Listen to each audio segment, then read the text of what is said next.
नमस्कार विद्यार्थियों। आज इस वीडियो में हम कार्बिन की स्टेबिलिटी एवं कार्बिन की रिएक्शंस के बारे में पढ़ेंगे।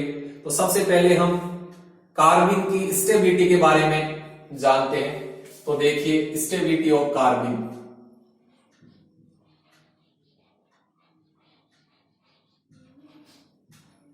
Stability of कार्बिन।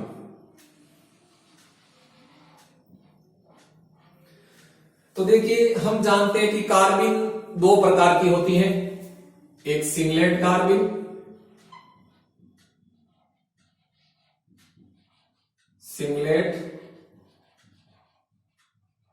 कार्बिन, और दूसरी होती है ट्रिपलेट कार्बिन।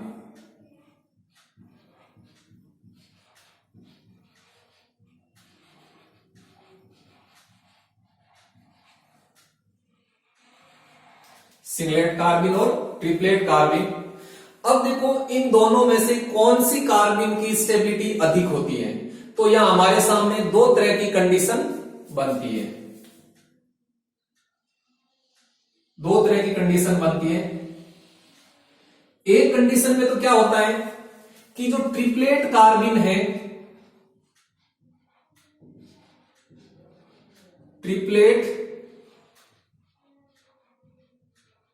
कार्बिन की स्टेबिलिटी है वो सिंगलेट कार्बिन से अधिक होती है।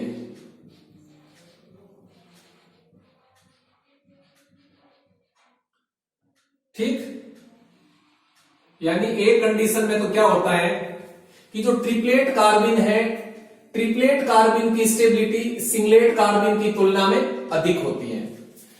और दूसरी कंडीशन में क्या होता है कि जो सिंगलेट कार्बिन है उसकी स्टेबिलिटी ट्रिपलेट कार्बिन से अधिक होती है। यानी सिंगलेट कार्बिन की स्टेबिलिटी है वो ट्रिपलेट कार्बिन से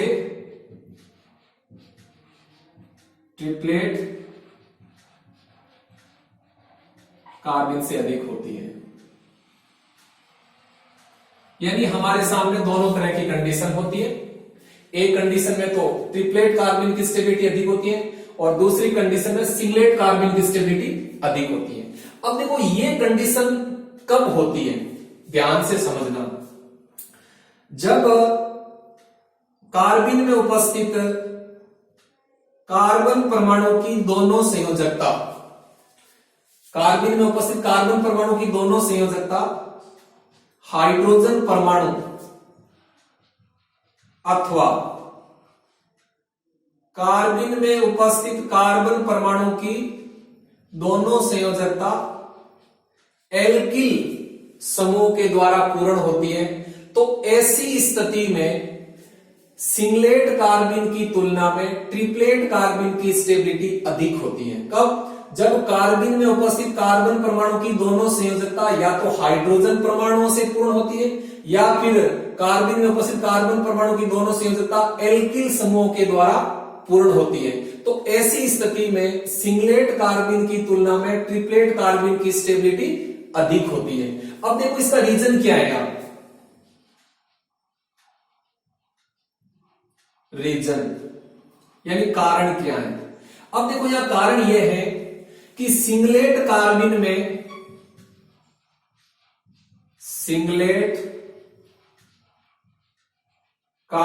में दोनों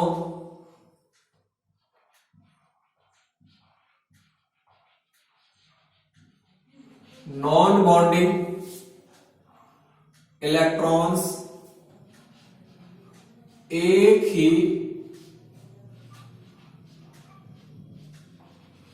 ऑर्बिटल यानी कक्षक में उपस्थित होने के कारण इनके मध्य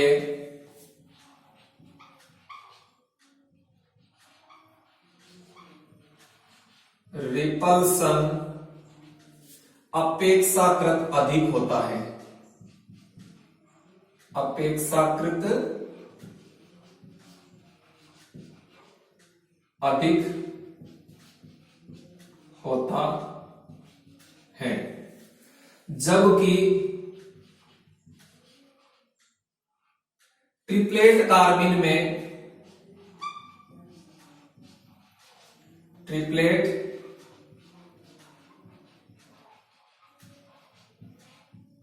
में दोनों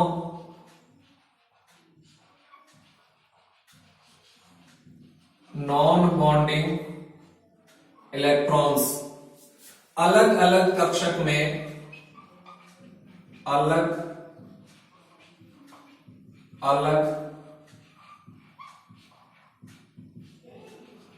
ऑर्बिटल में उपस्थित होने के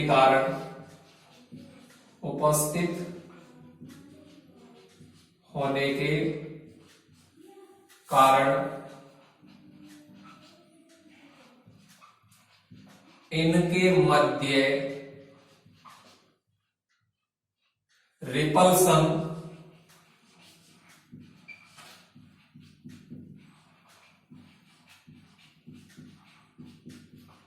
अपेक्षाकृत कम होता है।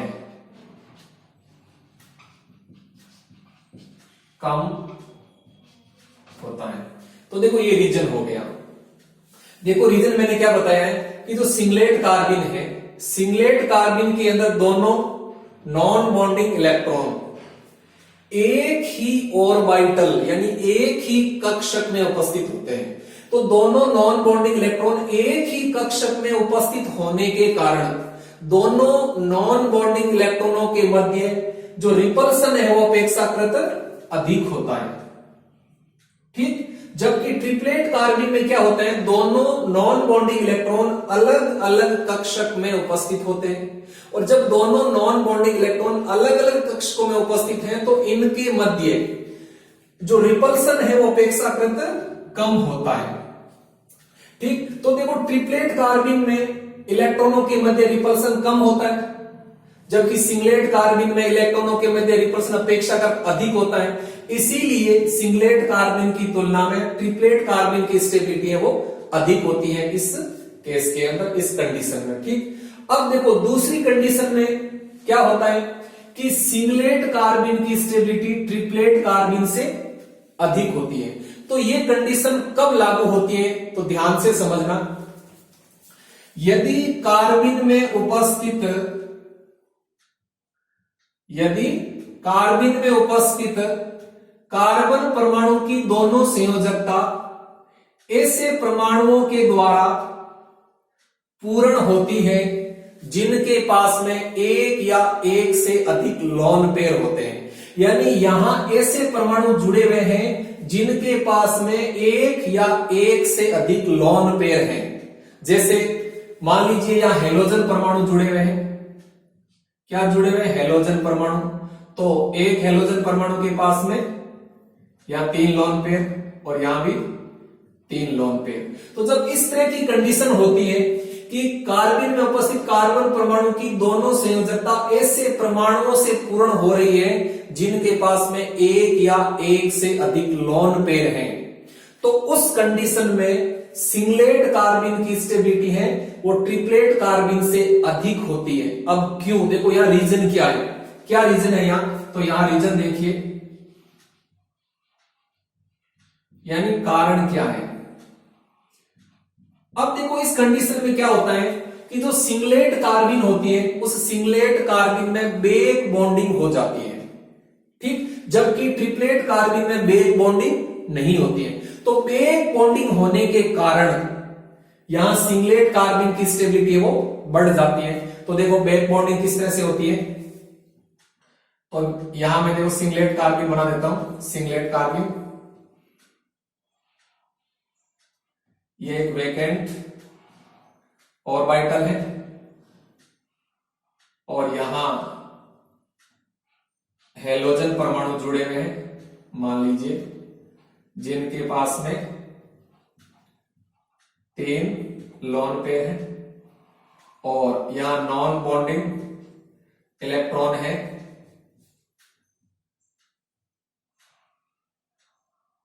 और नॉन बॉन्डिंग इलेक्ट्रॉन एक ही कक्षक के अंदर उपस्थित है। तो ये सिंगलेट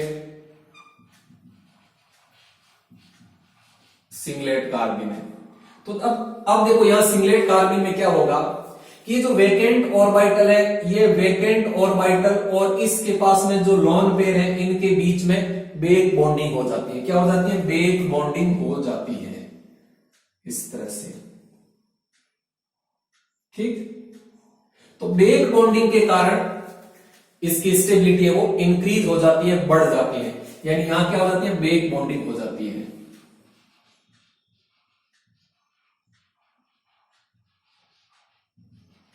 बेक बॉन्डिंग, ठीक, बेक बॉन्डिंग होती है सिंगलेट कार्बिन के अंदर, जबकि ट्रिपलेट कार्बिन के अंदर बेक बॉन्डिंग नहीं होती है। देखो कैसे नहीं होती है, तो यहां समझिए।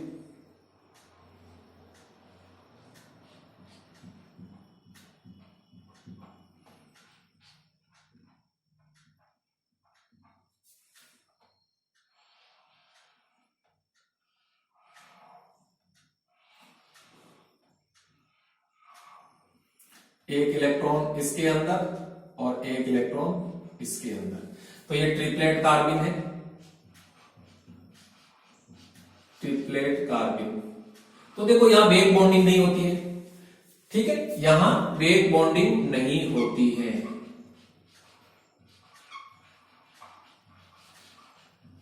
बेक बॉन्डिंग नहीं होती है। ठीक, तो यहां बेक बॉन्डिंग न होने के कारण इस ट्रिपलेट कार्बिन की स्टेबिलिटी नहीं बढ़ पाती है। ट्रिपलेट कार्बिन की स्टेबिलिटी कम होती है, जबकि बेक बॉन्डिंग के कारण सिंगलेट कार्बिन की स्टेबिलिटी अधिक हो जाती है।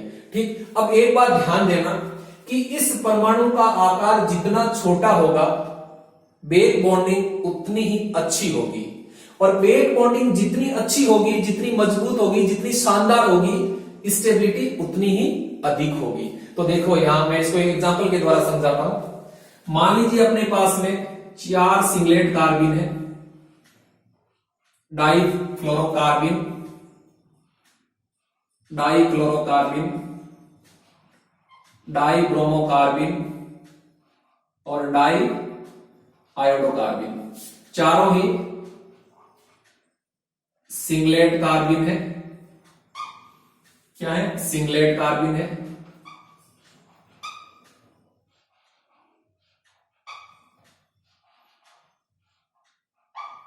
चारों क्या? सिंगलेट कार्बिन है। क्योंकि सिंगलेट कार्बिन में क्या होता है? दोनों नॉन बॉन्डेड इलेक्ट्रॉन एक ही कक्षक में होते हैं, दोनों इलेक्ट्रॉन विपरीत चक्रण वाले होते हैं। ठीक, तो ये 4 सिंगलेट कार्बिन है, डाइफ्लोरोकार्बिन, डाइक्लोरोकार्बिन, डाइब्रोमोकार्बिन और डाइआयोडोकार्बिन। इन चारों सिंगलेट कार्बिन की हम स्टेबिलिटी ऑर्डर देखें तो यहां देखो डाइफ्लोरोकार्बिन की स्टेबिलिटी सबसे अधिक होगी। क्यों? क्योंकि यहां फ्लोरीन का आकार सबसे छोटा है, और फ्लोरीन का आकार छोटा होने के लिए बेक बॉन्डिंग अच्छी होगी, बेक बॉन्डिंग शानदार होगी, जिससे स्टेबिलिटी सबसे अधिक होगी। वहीं देखो डाइआयोडोकार्बिन की स्टेबिलिटी सबसे कम होगी, क्योंकि यह आयोडीन का आकार सबसे बड़ा है, तो आयोडीन का आकार बड़ा होने के लिए बेक बॉन्डिंग अच्छी तरह से नहीं होती है। तो इनका स्टेबिलिटी ऑर्डर ये हो जाता है। देखो ये इनका स्टेबिलिटी ऑर्डर हो जाता है। अच्छी तरह से याद रखना, कई बार एग्जाम के अंदर ये क्वेश्चन पूछ लिया जाता है। यानी ये डाइफ्लोरोकार्बिन, डाइक्लोरोकार्बिन, डाइब्रोमोकार्बिन और डाइआयोडोकार्बिन, ये चारों सिंगलेट कार्बिन है, और इन चारों की अपनी स्टेबिलिटी देखें तो ध्यान रखना, जिसमें इस परमाणु का आकार छोटा होगा उसमें बेक बॉन्डिंग अच्छी होगी और उसकी स्टेबिलिटी सबसे अधिक होगी, और जिसमें इस परमाणु का आकार बड़ा होगा वहां बेक बॉन्डिंग अच्छी नहीं होगी, तो उस कंडीशन में स्टेबिलिटी कम होगी। तो इस प्रकार से ये कार्बिन की स्टेबिलिटी होती है। यानी जो 2 तरह की कार्बिन होती है, सिंगलेट कार्बिन और ट्रिपलेट कार्बिन, इन दोनों में से कौन से कार्बिन की स्टेबिलिटी अधिक होती है, तो यह हमारे सामने 2 तरह की कंडीशन आती है। एक तो ये कंडीशन होती है जहां सिंगलेट कार्बिन की तुलना में ट्रिपलेट कार्बिन की स्टेबिलिटी अधिक होती है, और एक दूसरी कंडीशन ये होती है जिसमें ट्रिपलेट कार्बिन की तुलना में सिंगलेट कार्बिन की स्टेबिलिटी अधिक होती है। ठीक, तो ये हो गया कार्बिन की स्टेबिलिटी। अब हम नेक्स्ट बिंदु लेते हैं कार्बिन की रिएक्शन।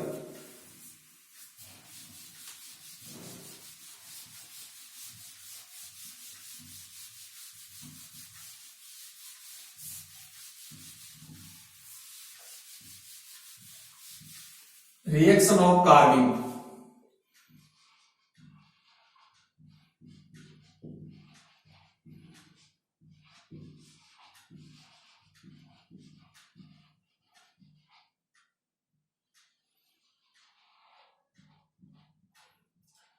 देखो यदि हम कार्बिन की रिएक्शंस की बात करें तो वैसे तो कार्बिन कई प्रकार की रिएक्शंस देते हैं, लेकिन कार्बिन की दो रिएक्शन सबसे प्रमुख होती है। दो प्रकार की रिएक्शन सबसे प्रमुख होती है।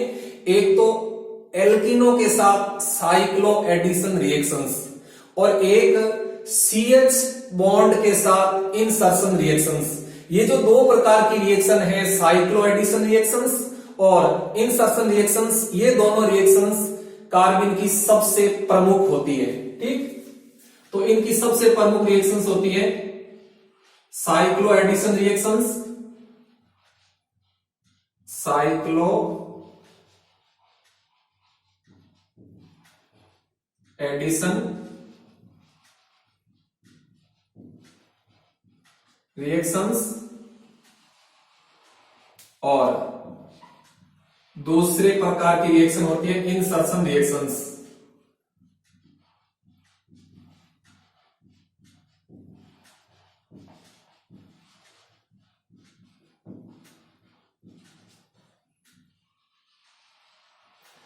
तो कार्बिन की ये दोनों रिएक्शन सबसे प्रमुख होती है, साइक्लो एडिशन रिएक्शंस और इंसर्शन रिएक्शंस। ठीक, अब देखो ये साइक्लो एडिशन रिएक्शंस तो एल्कीन के साथ देते हैं और जो इंसर्शन रिएक्शंस होती है ये CH बॉन्ड के साथ दी जाती है। तो हम इन दोनों के बारे में देखते हैं।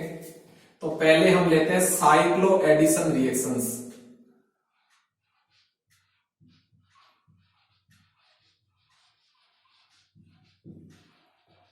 Cyclo addition reactions.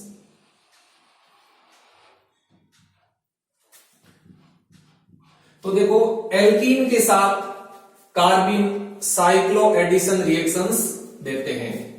एल्कीन के साथ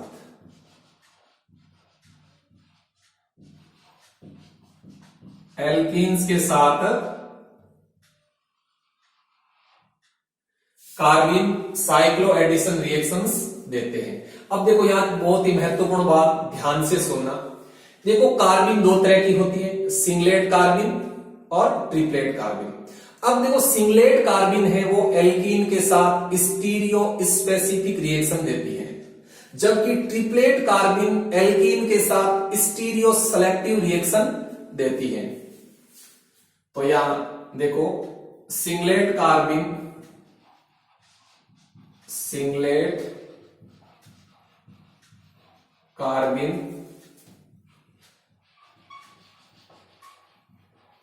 एल्कीन के साथ स्टीरियो स्पेसिफिक रिएक्शन देते हैं।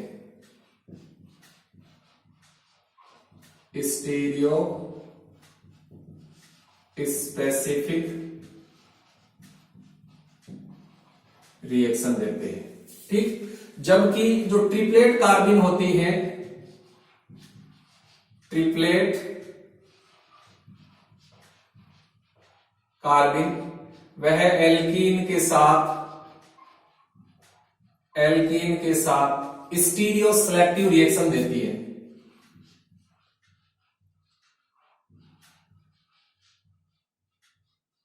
स्टीरियो सेलेक्टिव रिएक्शन देते हैं।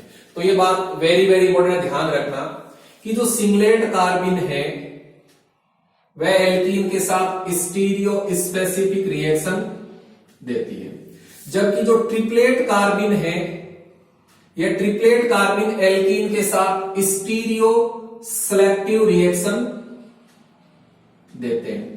अब देखो स्टीरियो स्पेसिफिक रिएक्शन क्या होती है, स्टीरियो सेलेक्टिव रिएक्शन क्या होती है, इनके बारे में आपने पूर्व कक्षा में पढ़ा होगा, या हम इनके बारे में आगे स्टीरियो केमिस्ट्री में अच्छी तरह से पढ़ेंगे कि स्टीरियो स्पेसिफिक रिएक्शन और स्टीरियो सेलेक्टिव रिएक्शंस क्या होती है। ठीक, यहां हम सिर्फ एग्जांपल लेते हैं। देखो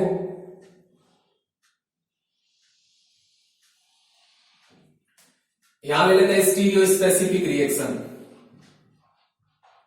स्टीरियो स्पेसिफिक रिएक्शंस। तो देखो जो सिंगलेट कार्बिन है वह एल्कीन के साथ स्टीरियो स्पेसिफिक रिएक्शन देती है। कैसे, देखो हम यहां एग्जांपल लेते हैं।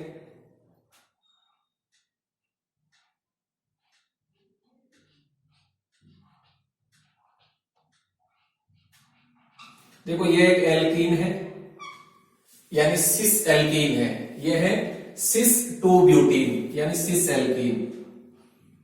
क्या है? Cis alkene, cis alkene. यदि हम इसकी रिएक्शन सिंगलेट कार्बिन के साथ करवाते हैं, किसके साथ करवाते हैं? सिंगलेट कार्बिन। तो देखो ये सिंगलेट कार्बिन है, ये सिंगलेट कार्बिन है। ठीक, सिंगलेट कार्बिन है। तो सिंगलेट कार्बिन के साथ में जब रिएक्शन होगी तो सिस एल्कीन से सिस प्रोडक्ट बनेगा। क्या बनेगा? सिस प्रोडक्ट बनेगा।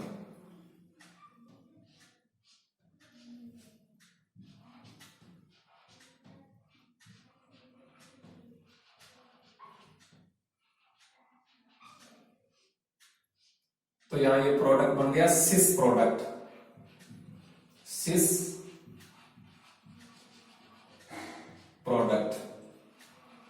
ठीक, और यदि ट्रांस एल्कीन होगी तो ट्रांस प्रोडक्ट बनेगा। जैसे देखो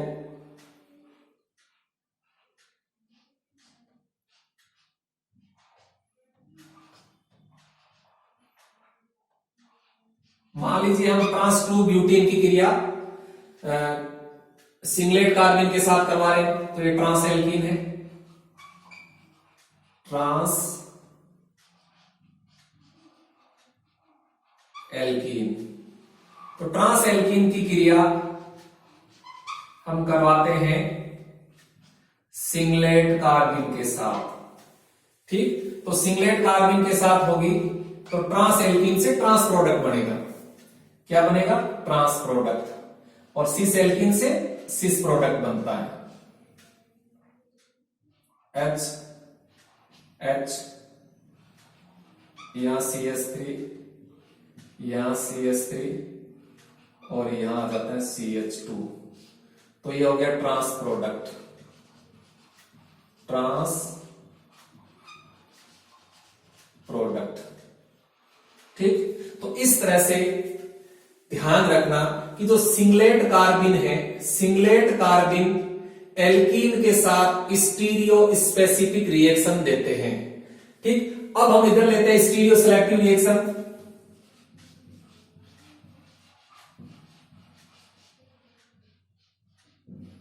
stereo selective reaction, stereo selective reaction. अब देखो जो ट्रिपलेट कार्बिन है वो एल्कीन के साथ स्टीरियो सेलेक्टिव रिएक्शन देते हैं। जैसे हम कुछ एग्जांपल के द्वारा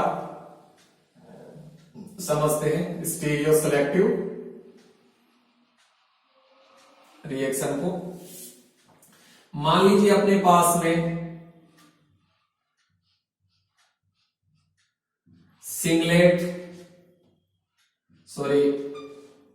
सिस एल्कीन है। क्या है? सिस एल्कीन, यानी अपने पास में सिस 2 ब्यूटीन है, सिस 2 ब्यूटीन है। इसकी रिएक्शन हम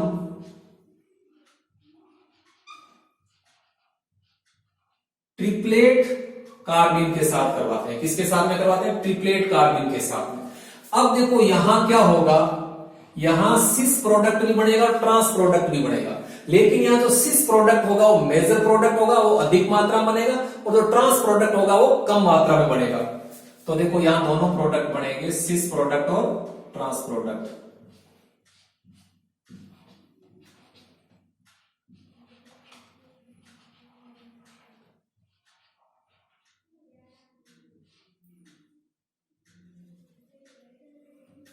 तो ये हो गया सिस प्रोडक्ट, सिस प्रोडक्ट, और साथ में ट्रांस प्रोडक्ट भी बढ़ेगा।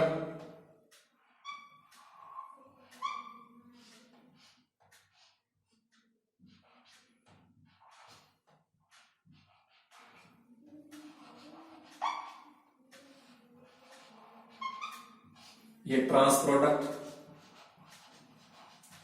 ट्रांस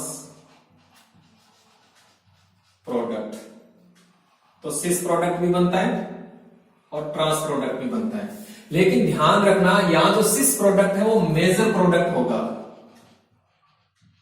क्या होगा? मेजर प्रोडक्ट होगा, यानी अधिक मात्रा बनेगा। और जो ट्रांस प्रोडक्ट होगा माइनर प्रोडक्ट होगा, माइनर प्रोडक्ट होगा। ठीक, इसी प्रकार यदि हम ट्रांस एल्कीन की क्रिया ट्रिपलेट कार्बिन के साथ करवाएंगे तो भी सिस और ट्रांस दोनों प्रोडक्ट बनेंगे, लेकिन उस कंडीशन में जो ट्रांस प्रोडक्ट होगा वो मेजर प्रोडक्ट हो जाएगा। ठीक, यानी यहां देखो हमने सिस एल्कीन की क्रिया ट्रिपलेट कार्बिन के साथ करवाई है। तो जब सिस एल्कीन की क्रिया ट्रिपलेट कार्बिन के साथ करवाते हैं तो सिस प्रोडक्ट और ट्रांस प्रोडक्ट दोनों बनते हैं। लेकिन यहां क्या होगा, जो सिस प्रोडक्ट होगा वो मेजर प्रोडक्ट होता है और ट्रांस प्रोडक्ट माइनर प्रोडक्ट होता है। अब यदि हम ट्रिपलेट कार्बिन की क्रिया ट्रांस एल्कीन के साथ करवाते हैं तो जब ट्रांस एल्कीन के साथ करेंगे तब भी दो प्रोडक्ट बनेंगे, एक सिस प्रोडक्ट बनेगा, एक ट्रांस प्रोडक्ट बनेगा। लेकिन यहां सिस प्रोडक्ट की मात्रा कम होगी, ट्रांस प्रोडक्ट की मात्रा अधिक होगी, अर्थात ट्रांस प्रोडक्ट मेजर प्रोडक्ट होगा और सिस प्रोडक्ट माइनर प्रोडक्ट होगा। जैसे देखो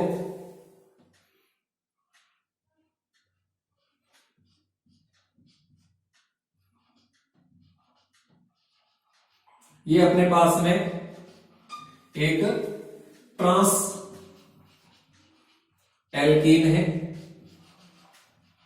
ट्रांस एल्कीन है। ठीक, तो जब हम ट्रांस एल्कीन की रिएक्शन किसके साथ करवाते हैं? ट्रिपलेट कार्बिन के साथ करवाते हैं। किसके साथ में? ट्रिपलेट कार्बिन के साथ में। तो यहां दोनों प्रोडक्ट बनेंगे, सिस प्रोडक्ट और ट्रांस प्रोडक्ट।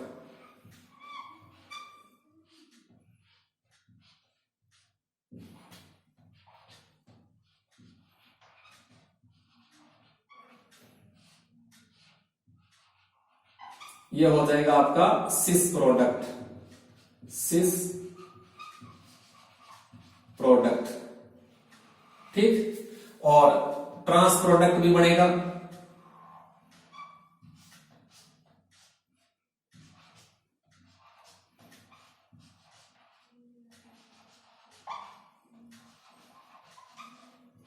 ट्रांस प्रोडक्ट भी बनेगा, ट्रांस प्रोडक्ट। अब देखो यहां जो ट्रांस प्रोडक्ट है वो आपका मेजर प्रोडक्ट होगा, यानी ये आपका मेजर प्रोडक्ट होगा और ये आपका माइनर प्रोडक्ट होगा। ठीक, तो इस प्रकार से जो कार्बिन है वो एल्कीन के साथ साइक्लो एडिशन रिएक्शंस देते हैं।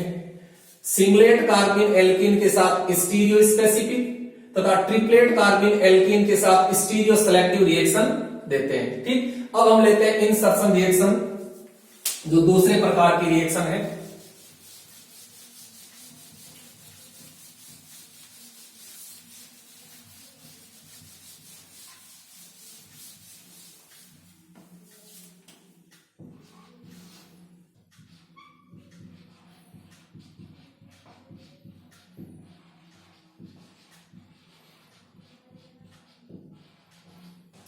Insertion reaction. अब देखो क्या होता है कि जो कार्बिन है, कार्बिन CH बॉन्ड पर इंसर्शन रिएक्शंस देते हैं। जैसे देखो जैसे यहां कोई CH बॉन्ड है देखो, और यदि हम इसकी रिएक्शन कार्बिन के साथ करवा दें तो ये कार्बिन क्या करेगी, इस CH बॉन्ड पर इंसर्ट हो जाएगी, यानी CH बॉन्ड के अंदर प्रवेश कर जाएगी। तब क्या बन जाएगा देखो RCH2 और यहां हो जाएगा आपका देखो CH2, यानी यहां CH3 हो जाएगा। क्या हो जाएगा? CH3 हो जाएगा। तो ये प्रोडक्ट बन जाएगा। तो यहां क्या हुआ है, यहां जो ये कार्बिन है इस कार्बिन ने क्या किया, इस CH बॉन्ड के अंदर प्रवेश करके प्रोडक्ट बना दिया। तो देखो ये जो कार्बिन है, कार्बिन ये इंसर्शन रिएक्शंस भी देती है, CH बॉन्ड पर आसानी से इंसर्शन हो जाती है कार्बिन। तो इस प्रकार से कार्बिन की जो दो रिएक्शन है सबसे प्रमुख होती हैं। हालांकि इनके अलावा कुछ और भी रिएक्शंस कार्बिन देती हैं, ठीक, लेकिन ये दो रिएक्शन सबसे प्रमुख है, साइक्लो एडिशन रिएक्शंस और इंसर्शन रिएक्शंस। तो आज हमने इस वीडियो में कार्बिन से संबंधित दो बिंदुओं पर जानकारी प्राप्त की। पहला बिंदु था कार्बिन की स्टेबिलिटी और दूसरा बिंदु था कार्बिन की रिएक्शंस। आपको समझ में आया होगा। धन्यवाद, थैंक यू।